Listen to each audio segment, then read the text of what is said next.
শরৎচন্দ্র চট্টোপাধ্যায়ের লেখা বিলাসী নিয়ে আজ আমরা কথা বলবো।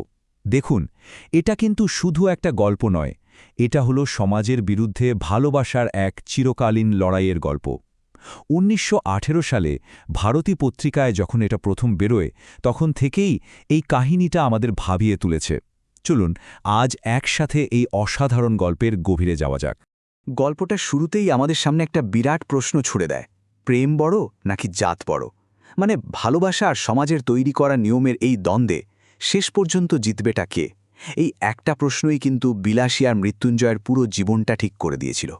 আর সবচেয়ে মজার ব্যাপার হলো, এই পুরো কাহিনীটা আমরা শুনছি ন্যাড়া নামের একজনের মুখ থেকে। সে কোনো দূর থেকে শোনা কথা বলছে না, বরং সবকিছু নিজের চোখে দেখেছে। আর ঠিক এই কারণেই গল্পটা আমাদের কাছে আরও বেশি জীবন্ত, আরও বেশি কাছের মনে হয়। আচ্ছা, তাহলে গল্পের মূল চরিত্র কারা? আসুন তাদের সাথে পরিচিত হই। একদিকে আছে মৃত্যুঞ্জয়, একজন উঁচু জাতের দয়ালু মনের ছেলে, কিন্তু জীবনে তার কোনো লক্ষ্যটক্ষ নেই। আর অন্যদিকে আছে বিলাসী, এক গরিব নিচু জাতের সাপুরের মেয়ে। এই দুই অসমবয়সী মানুষের জীবনকে ঘিরেই পুরো গল্পটা আবর্তিত হয়েছে। মৃত্যুঞ্জয়ের অবস্থাটা ছিল বেশ অদ্ভুত, জানেন। সে ছিল উঁচু কায়স্থ ঘরের ছেলে, বিশাল একটা আম কাঁঠালের বাগানের মালিক। কিন্তু এত কিছু থেকেও সে ছিল একা, নিজেই রান্না করে খেত। নামে খুঁড়ো ছিল বটে, কিন্তু সে ভালো তো চাইতই না, উল্টে সবসময় ক্ষতি করার ধান্দায় থাকত। মৃত্যুঞ্জয়ের মনটা বড় ছিল, কিন্তু গ্রামের লোক কখনো তাকে পাত্তা দেয়নি। গল্পের মোড়টা ঘুরে যায় ঠিক তখন, যখন মৃত্যুঞ্জয় ভয়ানক এক অসুখে পড়ল। প্রায় ১.৫ মাস বিছানা থেকে উঠতে পারেনি। আর তখনই বোঝা গেল কে তার আপন আর কে পর। তার সমাজ, আত্মীয়স্বজন, এমনকি সেই খুঁড়োটাও কেউ একবারের জন্য দেখতে আসেনি। সে যেন একাই মৃত্যুর প্রহর গুনছিল।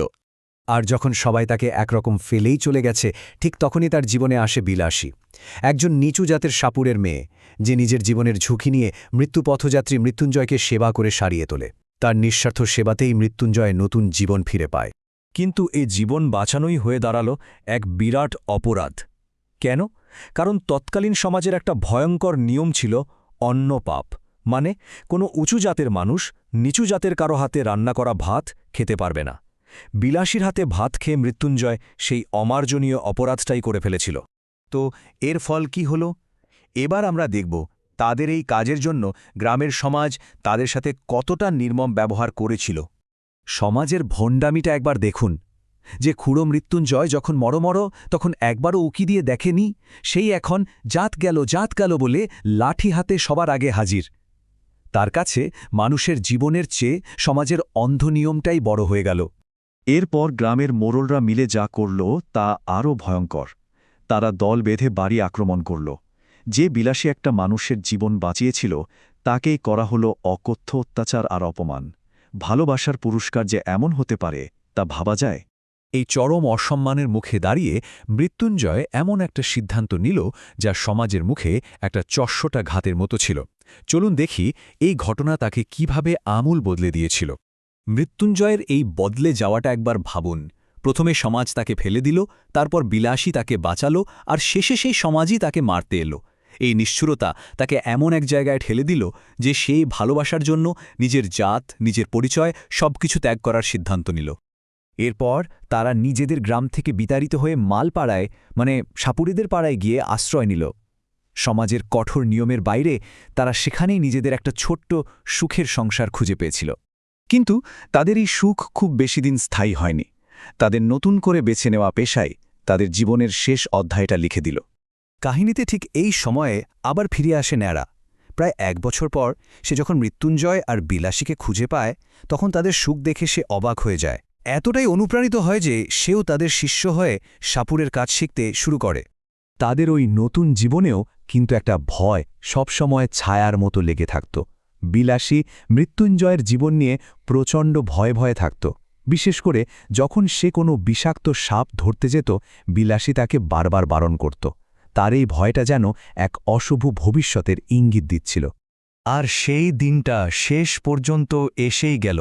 একটা সাপ ধরার ডাকই তাদের ভাগ্য চিরদিনের জন্য বদলে দিল। এখান থেকেই গল্পের সবচেয়ে দুঃখজনক পর্বটা শুরু হয়।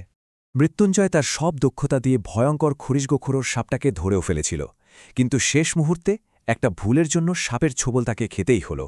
বিলাসী সবচেয়ে বড় ভয়টাই সত্যি হয়ে গেল। গল্পটি এবার তার সবচেয়ে করুণ পরিণতির দিকে এগোচ্ছে। এখানে আমরা দেখব ভালোবাসার জন্য দেয়া চূড়ান্ত আত্মত্যাগের এক অবিশ্বাস্য কাহিনী। সাপুড়েদের সমস্ত জ্ঞান, মন্ত্র, ঝাড়ফুঁক কোনো কিছুই সেদিন কাজে আসেনি। মৃত্যুঞ্জয় নামটা সাথে থাকলেও সে মৃত্যুকে জয় করতে পারল না। মৃত্যুঞ্জয় চলে যাওয়ার পর বিলাসী যেন জীবন্ত পাথর হয়ে গেল। তার পৃথিবীটাই থেমে গিয়েছিল। সে আর মাত্র 7টা দিন বেঁচেছিল। 7 দিনের মাথায় বিলাসী স্বেচ্ছায় সাপের বিষ খেয়ে নিজের জীবন শেষ করে দেয়। সে দেখিয়ে দিল তার ভালোবাসা শুধু এই জীবন পর্যন্তই সীমাবদ্ধ ছিল না, স্বামীর সাথে পরপারে মিলিত হওয়াই ছিল তার ভালোবাসার শেষ প্রমাণ। আর তাদের মৃত্যুর পর কি হল? যা হওয়ার ঠিক তাই হল। লোভী খুড়োটা সাথে সাথে পুরো বাগান 16 আনা দখল করে নিল। গ্রামের কিছু লোক তাদের এই মহান ভালোবাসাকে নিয়ে ঠাট্টা তামাশা করল। আর এই সব দেখে কথক, ন্যাড়া চিরদিনের জন্য সাপুরের জীবন ছেড়ে দিল। শেষ পর্যন্ত সমাজে লোভ জিতল, আর ভালোবাসা হল উপহাসের পাত্র। এই গল্পটা আমাদের একটা কঠিন প্রশ্নের সামনে দাঁড় করিয়ে দেয়, যে সমাজ বা যে প্রথা মানুষের ভালোবাসার চেয়েও বড় হয়ে ওঠে, সেই সমাজের সার্থকতা আসলে কোথায়? শরৎচন্দ্র এই প্রশ্নটাই আমাদের জন্য রেখে গেছেন। উত্তরটা হয়তো আমাদের নিজেদেরই খুঁজে নিতে হবে।